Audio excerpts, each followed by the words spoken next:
أعوذ بالله من الشيطان الرجيم. بسم الله الرحمن الرحيم.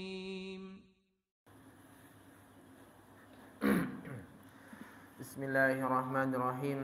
السلام عليكم ورحمة الله وبركاته. الحمد لله حمدا كثيرا طيبا مباركا فيه كما يحب ربنا ويرضاه.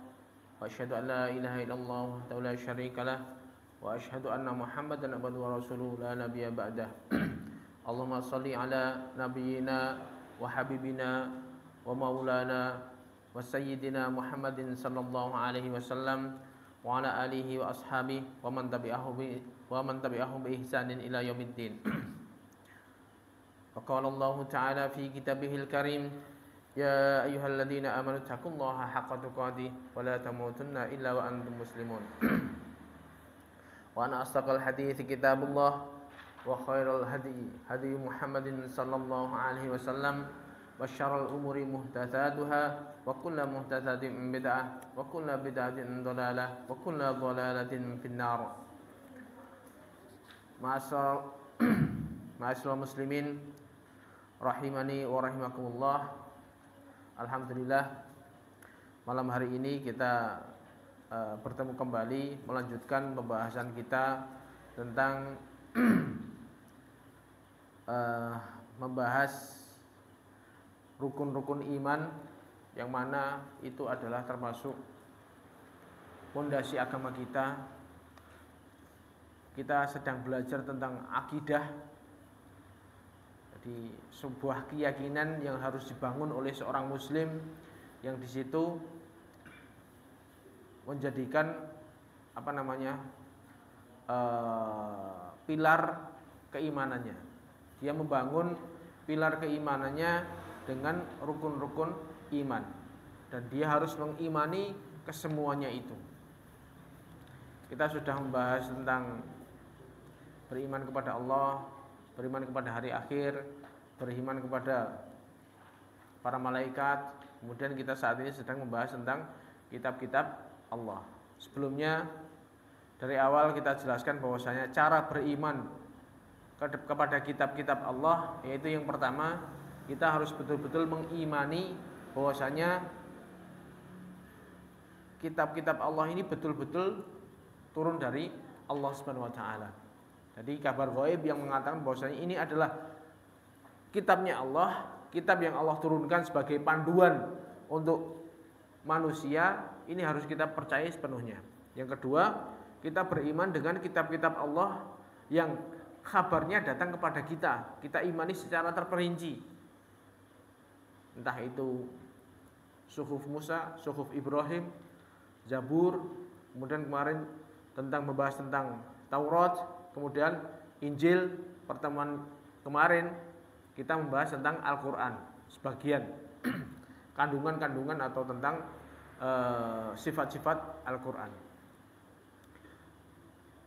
Malam ini kita lanjutkan pembahasan tentang Al-Quran, yang mana kita kemarin sudah membahas tentang nama-nama dan sifat-sifat Al-Quran, yang di situ menunjukkan tentang kedudukan dan keutamaan Al-Quran. Oleh karena itu, seorang muslim hendaknya dia bersyukur kepada Allah, yang mana Allah telah menurunkan Al-Quran ini kepada kita. Al-Quran turun kepada kita, kepada umatnya Nabi Muhammad, dan kita termasuk orang yang mempercayai Al-Quran. Dan di antara cara bersyukur terhadap apa yang Allah berikan kepada kita, yaitu kita menunaikan hak-hak Al-Quran. Jadi Al-Quran diturunkan kepada kita lengkap. Kita sudah belajar kemarin, sudah keutamaan Al-Quran, bagaimana sifat-sifatnya, nama-namanya. Sekarang rasa wujud syukur kita, yaitu kita berusaha untuk menunaikan haknya Al-Quran. Apa aja? Yang pertama, hak Al-Quran yang harus kita tunaikan adalah, yaitu kita membacanya dengan tartil. Kita membaca Al-Quran dengan tartil. Allah Subhanahu wa taala berfirman di dalam surat Al-Muzammil, "Waratil Qur'ana tartila." Dan hendaklah engkau mentartil Al-Quran dengan sebenar-benarnya tartil. Tartil maksudnya itu membaca dengan pelan-pelan, kemudian membaca huruf-hurufnya dengan baik, dengan memperhatikan tempat-tempat berhentinya, kemudian yang kedua yaitu panjang pendeknya. Itu harus kita perhatikan.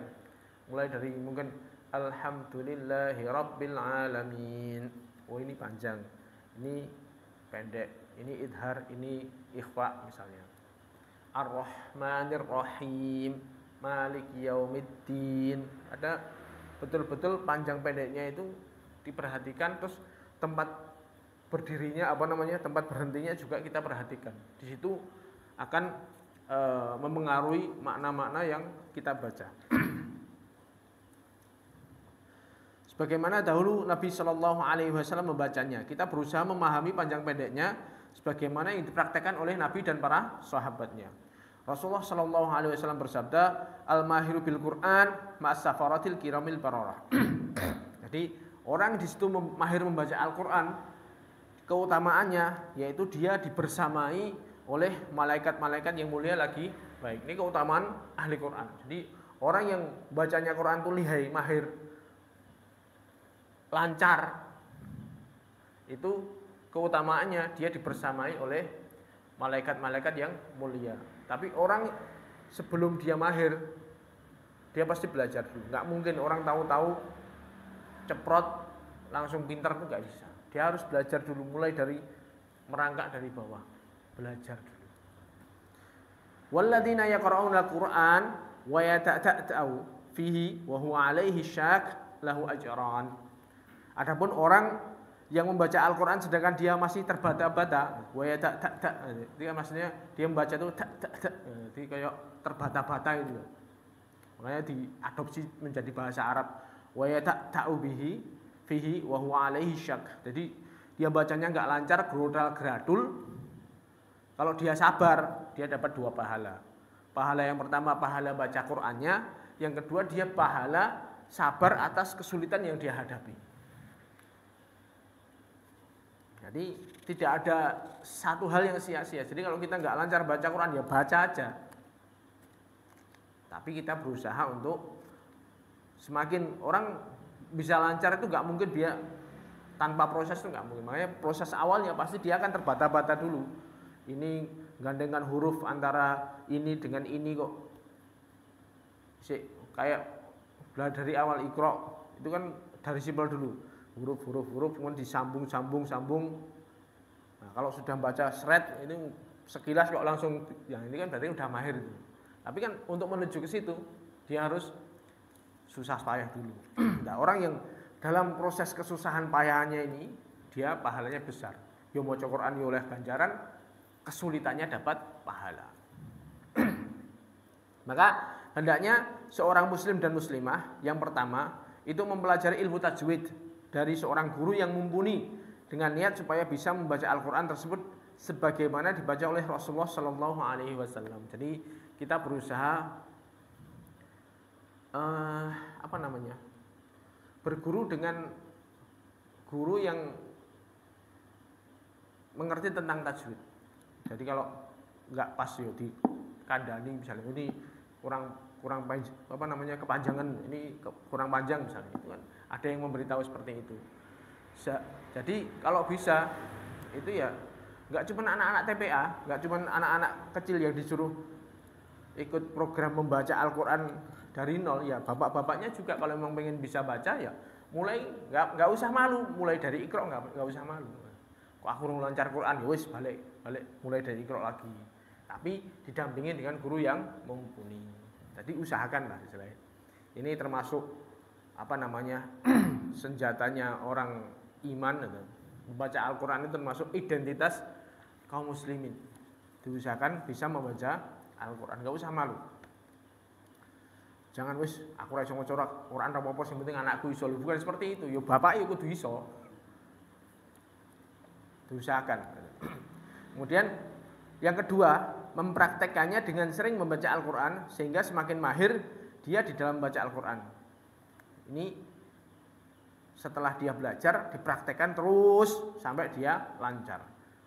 Dan di dalam sebuah hadis Rasulullah SAW bersabda, khairukum man ta'allamal Qur'an wa 'allamah. Sebaik-baiknya kalian adalah yang mempelajari Al-Qur'an dan mengajarkannya. Jadi kita belajar Al-Qur'an itu adalah proses terbaik. Amal-amal perbuatan yang paling baik yang dilakukan hamba yaitu belajar Al-Qur'an. Entah di situ belajar membacanya, belajar tajwidnya, belajar panjang pendeknya, semuanya dalam semua proses itu adalah amalan terbaik yang dilakukan oleh manusia. Makanya kita jangan jangan menganggap remeh. Jangan menganggap remeh. Tapi insya Allah ya yang saya khusnudon yang di sini udah lancar semuanya ya. Kecuali yang belum gitu aja. Itu hak yang pertama dibaca dengan tartil. Makanya diusahakan ya kalau bisa nanti mungkin diadakan forum khusus mungkin untuk belajar baca Al-Quran. Kalau misalnya dia misalnya pas Ramadan, biasanya momen paling pas belajar Al-Quran itu pas Ramadan itu baca ayat itu ya diusahakan dibaca sampai benar. Enggak cuman sekedar katam sedino sak juz enggak, tapi diusahakan panjang pendeknya benar, berhentinya juga benar. Itulah. Kemudian ya, hak Al-Quran yang kedua yang harus kita tunaikan yaitu menghafalkannya. Menghafal Al-Quran bukanlah sebuah fardhu ain atau kewajiban bagi seorang muslim. Yang wajib bagi seorang muslim yaitu menghafalkan apa yang sah dengannya sholatnya. Minimal Al-Fatihah itu hafal. Nek ora hafal Al-Fatihah, sholatnya rasa. Apa enek? Ya enggak ada insyaallah ya. Ini Al-Fatihah ini yang paling fatal, yang paling wajib. Yang jelas Al-Fatihah ini harus kita hafalkan. Karena dengan Al-Fatihah ini kalau enggak ada Al-Fatihah ya sholatnya tidak sah, termasuk rukun sholat. Namun tentunya sebuah kemuliaan tersendiri bagi seorang muslim dan muslimah ketika Allah memilih kolbunya di antara sekian banyak kolbu untuk menghafalkan Al-Quran. Kalamullah Rabbul Alamin. Membacanya kapan saja dia kehendaki dan semakin banyak dia menghafal tentunya semakin utama.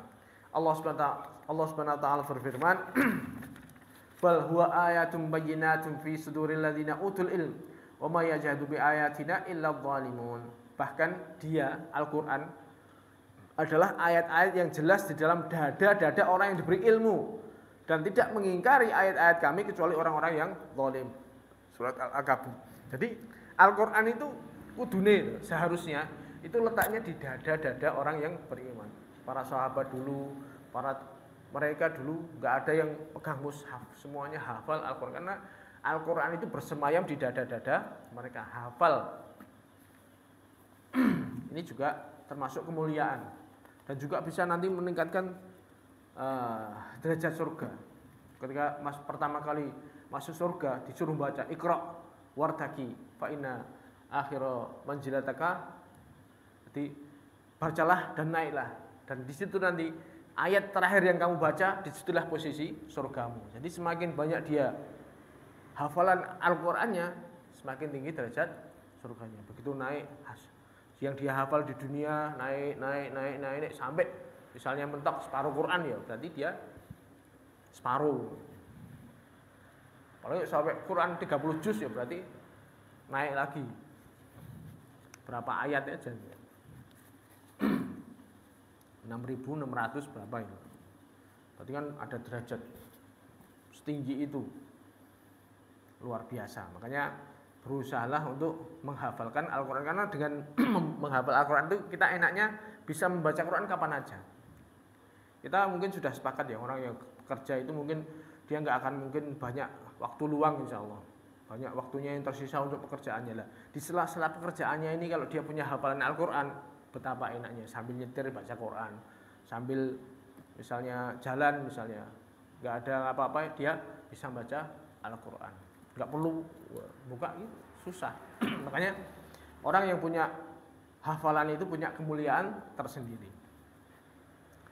Kemudian setelah menghafalkan, enggak cuma dihafalkan toh. Hendaknya seorang yang menghafalkan Al-Quran itu juga memurajaah hafalannya, mengulang-ulang terus apa yang sudah dihafal. Rasulullah SAW bersabda, "Tahadau hadal Quran Fawalladhi nafsu Muhammadin biyadih lahu asyadu tafallutan minal ibili fi uquliha. Hendaklah kalian mengulang-ulang Al-Qur'an. Maka demi zat yang jiwa Muhammad ada di tangannya, sungguh Al-Qur'an ini lebih mudah terlepas dari kolbu seseorang dibandingkan terlepasnya unta dari ikatannya. Hadis rawahu Muslim. Jadi Quran ini gampang lepasnya. Kalau kita sekali ngapal ketok, terus tanpa diulang, ya hilang. Makanya jangan menyangka bahwasanya orang-orang yang hafid 30 juz itu cuman sekedar ngapalkan sekali, habis itu dibaca lagi bisa, enggak mungkin. Enggak semudah itu. Bahkan kalau saya lihat jadwal mereka, orang-orang, saya punya teman-teman beberapa teman yang hafal 30 juz itu, mereka mengulangnya itu minimal ada yang sehari itu 5 juz, ada yang 4 juz. Itu seperti itu. Turun lagi misalnya yang hafal 10 juz, 15 juz itu minimal 1 juz, 2 juz sehari memurojaah hafalannya itu sehingga enggak sampai seminggu itu sudah balik lagi ke awal. Dan jenengan tinggal hafalnya berapa surat? Misalnya 1 juz amma aja, yang gampangnya. Juz amma itu kan berapa surat itu? Mulai An-Naba sampai misalnya murojaah hari pertama, misalnya An-Naba sampai Abasa. Nanti hari kedua At-Takwir sampai misalnya Al-Mutaffifin. Nah, itu kan enggak sampai seminggu itu. Diusahakan nggak sampai seminggu hafalannya sudah dimurojaah semuanya. Jadi diulang terus itu nempel. Kalau enggak ya wis hilang. Itulah susahnya Al-Qur'an itu seperti itu. Insya Allah ya semuanya insya Allah mampu. Masih muda-muda ya. Yang muda. Yang bapak-bapak juga banyak sih. Ada yang menghafal ulama-ulama, kalau kita lihat sirah mereka, perjalanan hidup mereka itu ada yang menghafal Quran mulai umur usia 40 tahun ada yang usia 60 tahun baru mulai hafalan Quran juga ada, tapi ya bisa. Atau yang dari kecil itu yang kebanyakan seperti itu. Tapi tidak ada tidak ada kata menyerah sebenarnya. Itu yang kedua, hak Al-Quran yang harus ditunaikan itu menghafalnya bagi yang mampu. Tapi insya Allah mudah-mudahan di sini semuanya mampu. Minimal kalau jenengan berusaha ngapalkan juz amma itu sedikit merubah hidup Anda insya Allah. Karena banyak di situ waktu-waktu luang kita ya baca, minimal nek ngimami sholat iki ora bosen. Ora guru. Mari mati kul telu. Ya minimal ada surat-surat yang lain ketika divariasi itu ada. Minimal ya juz amma. Syukur-syukur ya bisa lebih, itu lebih baik. Tapi yang kita nggak usah, target pertama itu nggak usah muluk-muluk dulu ya. Juz amma. Kita ya itu pun mungkin ya berat. Tapi kalau itu bisa, masya Allah, itu luar biasa. Kemudian yang ketiga, selain membaca dengan tartil, menghafalkannya, juga hak Al-Quran yang harus kita tunaikan, yaitu kita mentadabburinya. Allah Subhanahu wa taala telah menurunkan Al-Qur'an untuk dimengerti maknanya dan ditadabburi. Ditadabburi itu dimengerti maknanya. Allah Subhanahu wa taala berfirman, "Kitabun anzalnahu ilaika mubarakun liyadabbaru ayatihi wa liyatadzakkara ulul albab." Kitab yang kami turunkan kepadamu berbarokah supaya mereka mentadabburi ayat-ayatnya dan supaya orang-orang yang berakal itu mengingat ayat-ayat tersebut. Jadi tadabbur itu maksudnya berusaha memahami kandungan-kandungan makna-makna ayat-ayat di dalam Al-Quran tersebut. Orang yang membaca tapi tidak berusaha untuk mentadabburi Al-Quran, maka ini menunjukkan kesesatan hati. Allah Subhanahu wa taala berfirman, "Afala yatadabbarunal Qur'an am ala qulubin aqfaluha?" Apakah mereka tidak mentadabburi Al-Quran ataukah di dalam hati-hati mereka tersebut ada kunci-kuncinya? Surat Muhammad. Jadi Al-Quran ini kalau nggak difahami maknanya bahaya, saudara. Bisa membahayakan. Jadi makanya kita berusaha memahami makna-maknanya. Memahami makna-maknanya. Semakin seseorang banyak mentadabburi Al-Quran, dan memahami maknanya, maka akan semakin bertambah keimanannya, bertambah keyakinannya, dan bertambah kedekatannya kepada Allah. Semakin yakin tentang kebenaran agama ini dan semakin yakin bahwa Al-Quran adalah dari Allah SWT. Ini sudah pasti. Kita semakin banyak membaca tafsirnya, semakin membacanya, ini semakin menambah keimanan kita tentang di situ bagaimana isinya. Al-Baqarah itu ceritanya tentang apa aja, Ali Imran itu ceritanya tentang apa aja. Kalau kita berusaha memahaminya, Masya Allah. Oleh karena itu seyogianya seorang muslim dan muslimah mempelajari bahasa Arab yang dengannya dia gunakan untuk memahami Al-Quran dan meluangkan waktunya untuk memikirkan dan mentadaburi ayat-ayat Allah. Membaca tafsir-tafsir Al-Quran yang sesuai dengan akidah Ahlus Sunnah wal Jamaah seperti tafsir Muyassar yang diterbitkan oleh Kompleks Percetakan Al-Quran Raja Fahd di Madinah. Ini yang ringkas Al-Muyassar. Kemudian ada juga tafsir Ibnu Katsir, itu yang untuk tafsir yang agak luas. Jadi ini idealnya kita ngomong. Idealnya kita itu untuk memahami Al-Quran, karena Al-Quran ini turun dalam bahasa Arab, kita belajar bahasanya, gitu betul. Itu idealnya. Kalau kita sudah bisa belajar bahasa Arab, bisa ngerti bahasa Arab, kita baca kitab tafsir yang di situ tulisannya gundul, kita bisa memahami maknanya dengan indah. Disitulah kita lebih bisa mentadaburi Al-Quran. Itu idealnya. Dan mengikuti kajian-kajian yang membahas tentang tafsir Al-Quran dengan pemahaman yang benar, pemahaman para sahabat dan para ulama salafus soleh. 3 kurun para pemahamannya sahabat, tabi'in dan juga tabi'in. Ini. Jadi selain kita juga berusaha belajar dari ahlinya. Dan apabila seseorang ingin membaca terjemah Al-Quran dalam bahasa Indonesia, maka hendaknya dia berusaha untuk memilih terjemah yang paling bagus, yang sesuai dengan pemahaman yang benar. Seperti tadi, kitab Muyassar tadi kita pilih bahasa terjemahan yang bahasa Indonesia yang terjemahannya yang bagus ya. Al-Muyassar tadi misalnya, itu kan ada berapa ratus bahasa di situ terjemahannya. Kita coba cari bahasa Indonesia, bahasa Indonesianya ada, di aplikasi ada. Di aplikasi Quran Tadabbur itu juga ada pemahamannya juga di situ. Tapi sekali lagi, yang namanya terjemahan itu tidak ada yang sempurna. Jadi kalau idealnya tadi kita belajar bahasa Arab sehingga memahami bahasa Arab itu lebih bisa ngena. Tapi pokoknya pun nggak bisa, yaitu tadi kita baca terjemahannya atau kita belajar kepada guru yang mengajarkan tafsir Al-Quran yang benar. Di situ ada ulama yang mengajian kajian tafsir Al-Quran dengan kitab, bukan cuma namanya toh. Kajian tafsir Al-Quran, tapi dia tafsirnya menggunakan tafsir guru saya begini tafsirnya, bukan seperti itu. Kita berusaha nyari kajian tafsir Al-Quran yang di situ tafsirnya disampaikan oleh ulama-ulama yang betul-betul tahu tentang tafsirnya. Misalnya Ibnu Katsir. Ini yang mumpuni. Kita nggak perlu istilahnya Al-Quran ini sudah ditafsirkan, sudah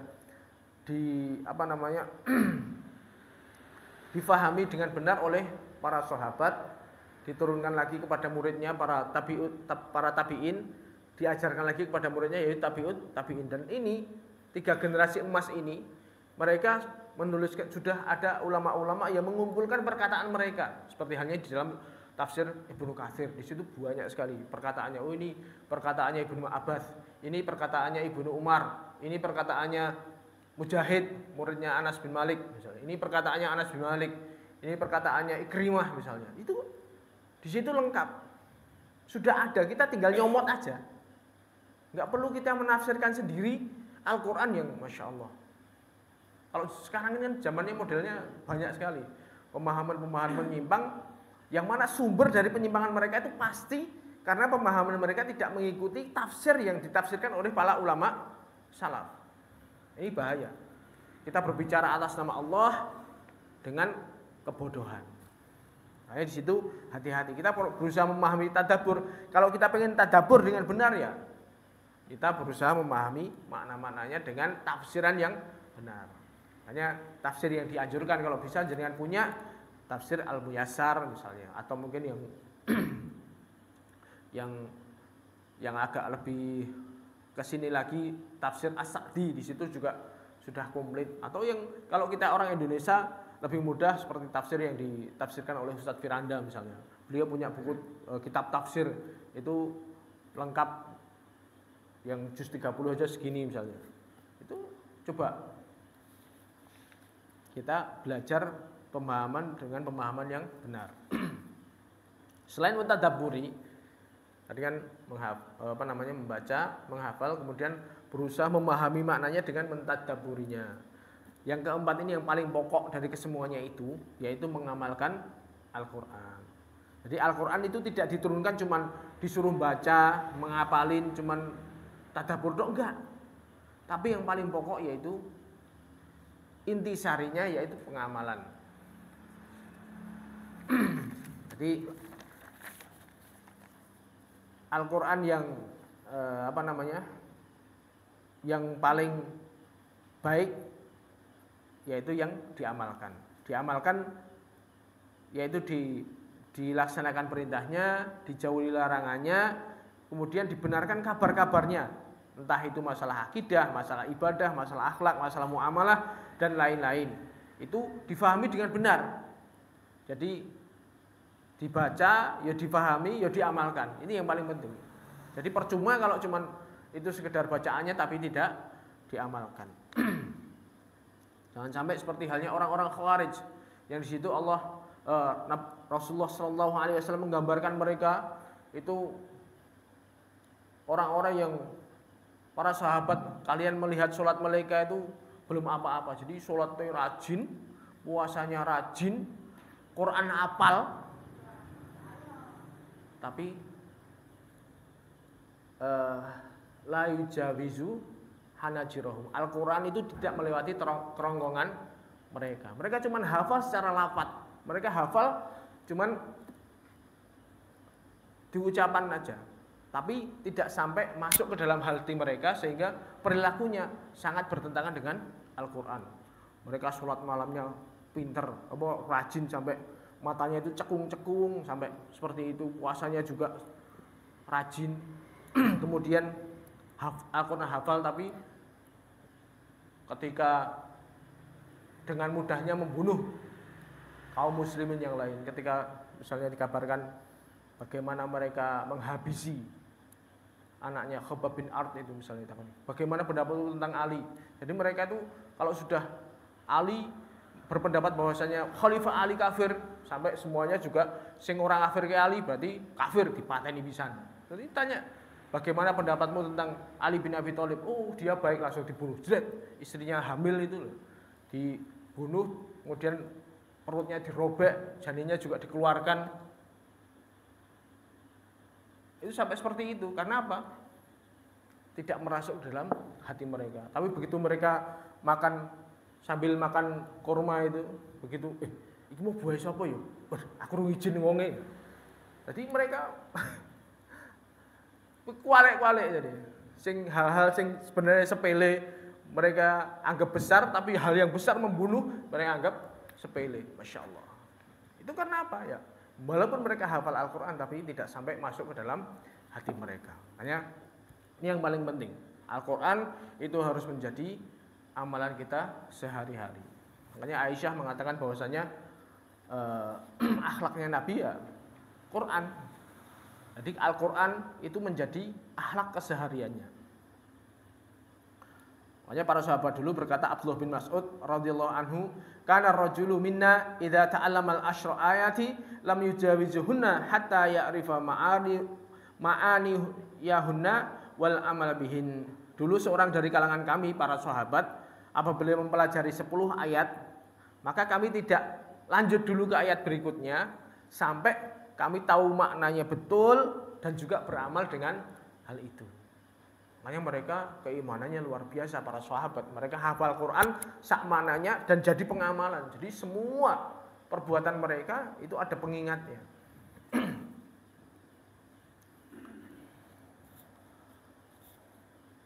Makanya kalau kita sampai tidak mengamalkan Al-Quran, maka Al-Quran ini bisa menjadi hujah yang memberatkan atas kita.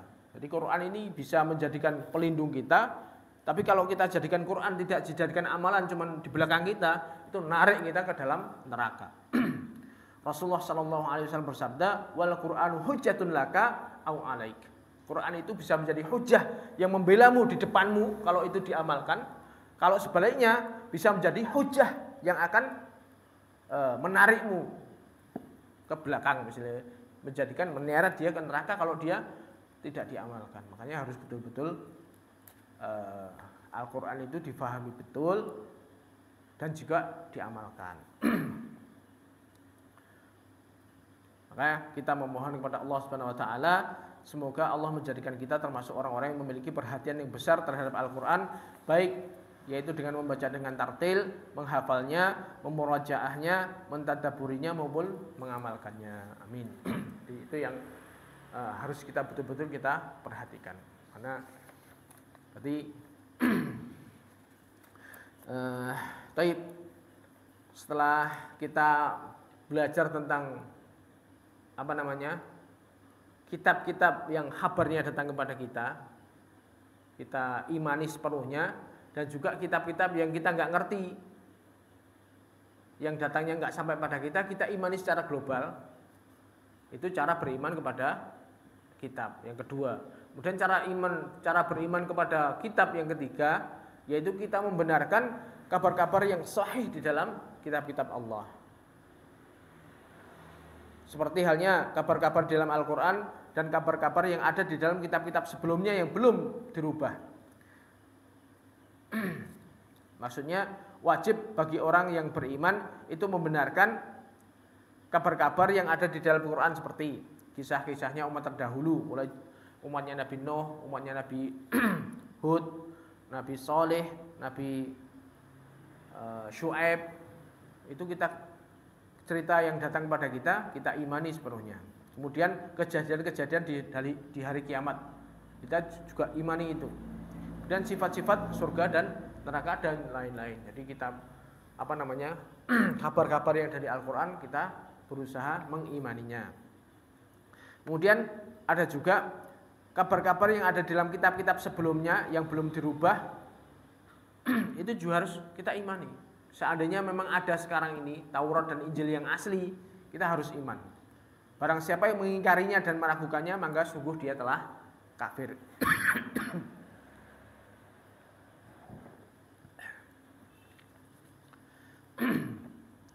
Adapun kabar-kabar yang ada dalam kitab Taurat yang Injil yang sudah dirubah, yang seperti yang sekarang ini yang ada, Taurat dan Injil kan sudah dirubah semuanya yang sekarang ini.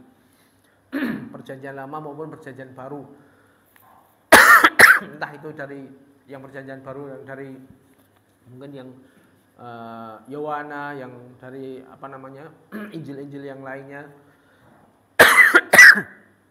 Ini cara mensikapinya ada 3 macam. Kalau itu Injil sama Tauratnya masih asli, kita harus percaya sepenuhnya, full 100%. Tapi kalau Injil yang sekarang ini, yang perjanjian lama maupun perjanjian baru, yang punyanya orang-orang Nasrani maupun orang-orang Yahudi yang ada sekarang ini, sikap kita terhadap mereka itu ada 3 macam. Di dalam kitab mereka, apabila dikabarkan di dalam kitab mereka yang kabar itu ada pembenarannya di dalam Al-Quran, maka Al-Quran maupun As-Sunnah, maksudnya dalam Islam itu ada pembenarannya, dikuatkan dengan Quran maupun dengan Sunnah, maka kita wajib beriman dengannya dengan iman yang penuh.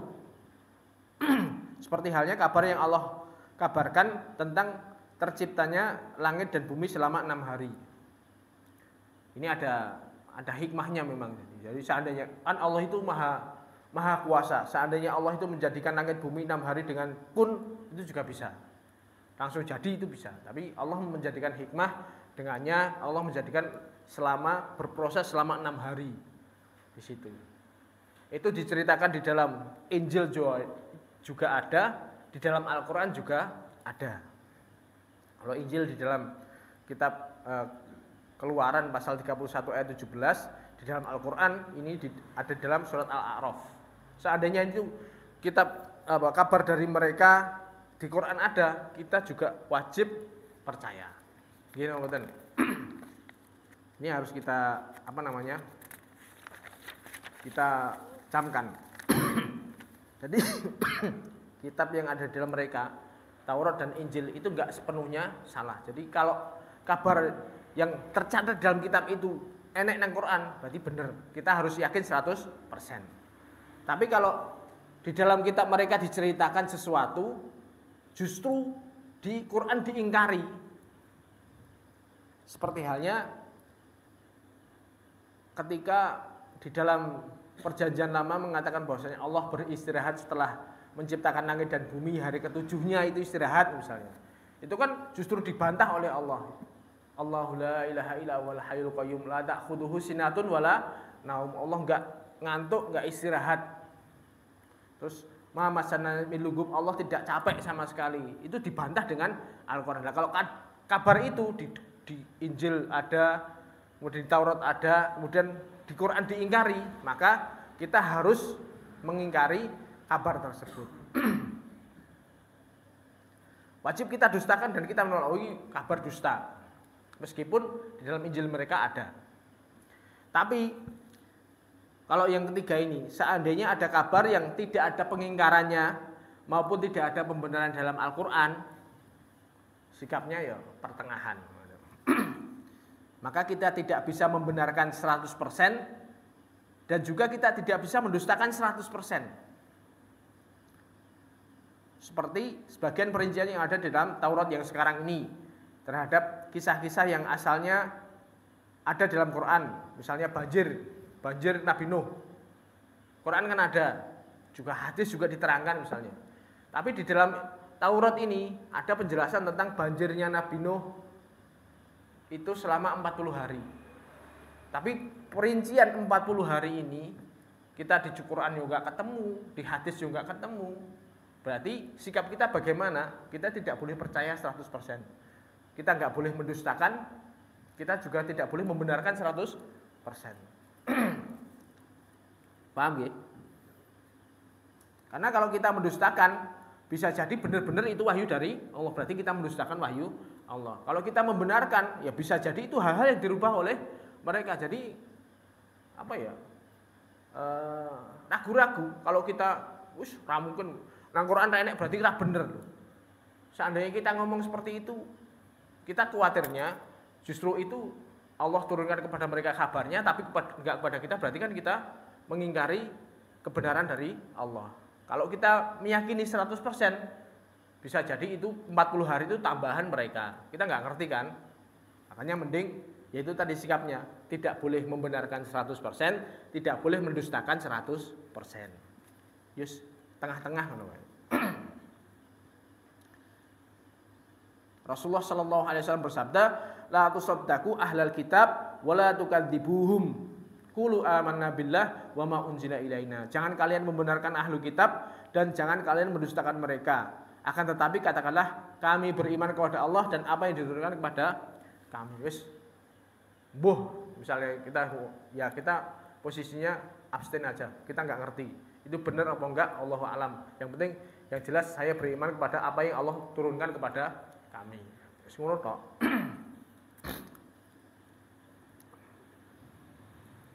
Paham ya?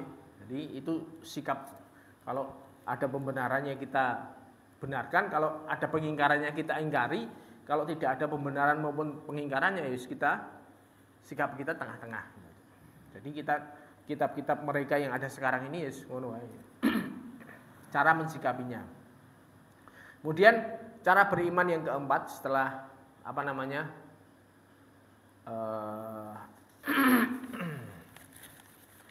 membenarkan kabar-kabar yang sahih, yaitu kita beramal ridho dan berserah diri dengan hukum-hukum yang ada di dalam kitab-kitab tersebut. baik yang kita ketahui hikmahnya maupun yang tidak kita ketahui hikmahnya. Allah Subhanahu wa taala berfirman, "Wa ma kana lil mu'minin wala mu'minatin idza qadallahu wa rasuluhu amran ay yakuna lahumul khiyarah min amrihim wa may ya'sillaha wa rasulahu faqad dhalla dhalalan mubina." Tidak pantas bagi seorang iman laki-laki dan perempuan apabila Allah dan Rasulnya sudah menetapkan sebuah perkara, kemudian mereka memiliki pilihan yang lain selain perkara itu. Dan barang siapa yang memaksiati Allah dan Rasulnya, maka sungguh telah sesat dengan kesesatan yang nyata. Dan Allah berfirman, "Fala wa rabbika la yu'minuna hatta yuhaqqimuka fima syajara bainahum, tsumma la yajidu fi anfusihim haraja mimma qadaita wa yusallimu taslima." Maka demi Rabbmu, mereka tidak beriman sampai mereka menjadikan engkau Muhammad sebagai hakim di dalam perkara yang mereka perselisihkan. Kemudian mereka tidak menemukan rasa berat di dalam hati-hati mereka terhadap apa yang engkau putuskan, dan mereka menerimanya sebagai menerima dengan sebenar-benarnya menerima. Ini kalau memang sudah ditetapkan misalnya kabar yang datang kepada kita, perintah datang kepada kita, itu ridho dan beramal dengannya. Ini yang harus sikap kita seperti itu. Jadi kita hukum-hukumnya ya kita harus jalankan. Tidak boleh menggunakan hukum yang lain. Adapun hukum-hukum yang sudah dimansuh, yang sudah dihapus, maka tidak boleh diamalkan. Seperti halnya masa iddah bagi perempuan yang ditinggal mati oleh suaminya yang asalnya di dalam surat Al-Baqarah ayat 240 itu masa iddahnya 1 tahun, kemudian dimansuh oleh Allah ayat itu, hukumnya masa iddah bagi perempuan yang ditinggal mati oleh suaminya menjadi 4 bulan 10 hari, disedikitkan lagi masa iddahnya. Ketika sudah ditinggal mati suaminya, setelah 4 bulan 10 hari berarti boleh dinikahi oleh laki-laki yang lain, yang asalnya setahun penuh. Kemudian hukum itu dihapuskan oleh Allah, diganti dengan hukum yang lain, yaitu masanya lebih pendek lagi 4 bulan 10 hari. Ini kan termasuk hukum yang asal. Nah, kita nggak boleh mengamalkan hukum yang sudah dihapus ini, meskipun lafadz itu masih di dalam Al-Quran. Walladzina yatawaffawna minkum wa yadharuna azwajan wasiyatan li azwajihim. Ini lafadznya ada, tapi hukumnya sudah tidak berlaku. Kemudian dan juga semua kitab yang terdahulu secara umum hukum-hukumnya telah dihapus dengan Al-Quran. Ini ada beberapa. Setelah ini juga banyak istilahnya hukum-hukum yang sudah dimansuh di dalam Al-Quran. Misalnya hukum khomer yang asalnya dulu belum. Asalnya hukum khomer itu kan cuma ringan tuh, istilahnya menerangkan bahwasanya ada 4 tahap pengharaman minuman keras itu. Karena dulu bisa dijadikan khomer, minuman keras itu menjadikan karakternya orang-orang Arab bisa jadi minuman kesukaan mereka. Tapi Allah untuk menghentikan khomer menjadi haram total itu ada beberapa fasenya. Pertama dulu dikatakan ini minuman ini berbahaya. Kemudian yang kedua apa namanya? Yas'alunaka 'anil khamri wal maisir qul fihima itsmun wa apa namanya? Ini dosa tapi ada manfaatnya. Berarti ini juga dikatakan cuman ini berbahaya. Jadi ini berdosa tapi masih ada manfaatnya. Wa manafi'ul linnas. Ada manfaatnya, bisa menghangatkan badan mungkin. Dalam Al-Qur'an itu lafadznya masih ada di dalam surat. Kemudian yang ketiga, yang penting kowe aja mendem pas salat. Wala taqrabus sholata wa antum sukara. Kalian jangan mendekati salat sedangkan kalian sedang mabuk, hatta ta'lamu ma taqulun, sehingga kamu mengerti apa yang kamu baca. Sehingga yang dilarang itu pas salat tok. Kowe mendemo silahkan, tapi selama pas salat jangan mendem. Sehingga kamu tahu apa yang kamu baca. Baru setelah itu, setelah mungkin sudah beberapa tahun, sudah mungkin keimanan sudah kokoh, baru Allah innamal khamru wal maisiru wal ansabu wal aslamu rijsun min amali syaitan. Baru Allah haram mutlak. Setelah ayat ini turun, mereka yang apa namanya bisa dikatakan kota Madinah itu banjir dengan khamr, dengan arak-arak ditumpahkan sampai menggenangi jalan-jalan kota Madinah. Karena begitu haram, wis haram mutlak, wis ra oleh. Itu ada prosesnya seperti itu, dan lafadznya masih ada di Quran, semua masih ada. Tapi hukumnya sudah dihapus.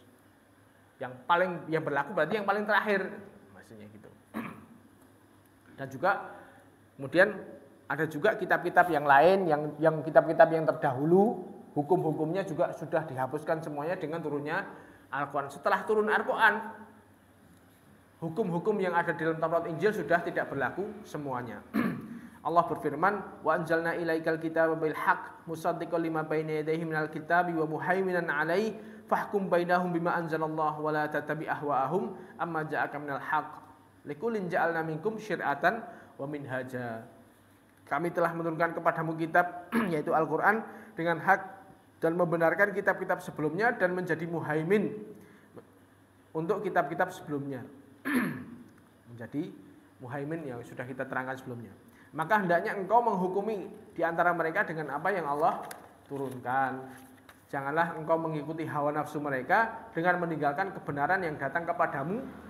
Bagi masing-masing dari kalian telah kami jadikan syariat dan juga jalan. Jadi jangan sampai mengikuti karepane wong-wong Yahudi ketika waktu itu kaum muslimin di Madinah, mereka bermuamalah dengan orang-orang Yahudi. Pengennya orang Yahudi, orang-orang muslimin mengikuti hukum Taurat.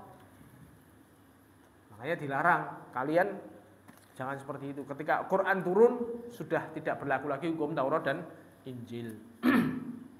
Bahkan Nabi Musa sekalipun yang diturunkan kepadanya Taurat itu harus berhukum dengan Al-Quran seandainya beliau hidup saat ini. Seandainya Nabi Musa, yang waktu itu Nabi Musa turun Taurat kepadanya, seandainya beliau hidup di zaman Nabi Muhammad, beliau juga harus berhukum dengan hukum Al-Quran. Walladzi nafsi biyadihi law anna Musa kana hayyan ma wasi'ahu illa an ayattabi'ani. Demi zat yang jiwaku berada di tangannya, seandainya Musa masih hidup, maka tidak ada pilihan bagi Nabi Musa kecuali mengikuti ajaran Nabi Muhammad SAW.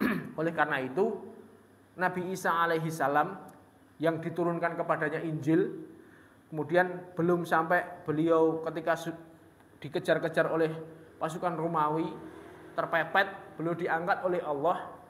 Besok beliau turun lagi ke bumi ketika menghabisi Dajjal. Jadi menghabisi Dajjal besok di akhir zaman. Ketika Nabi Isa turun besok dan suasana bumi sudah kondusif, Ya'juj Ma'juj sudah mati semua.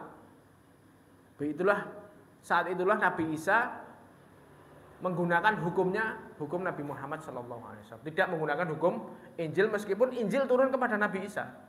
Tapi ketika Nabi Isa sudah diangkat ke langit, sekarang masanya sudah berlalu, kita hidup zaman Al-Quran. Besok ketika sudah muncul Dajjal, beliau diturunkan lagi untuk membunuh Dajjal dan juga menyelamatkan kaum muslimin dari Ya'juj Ma'juj.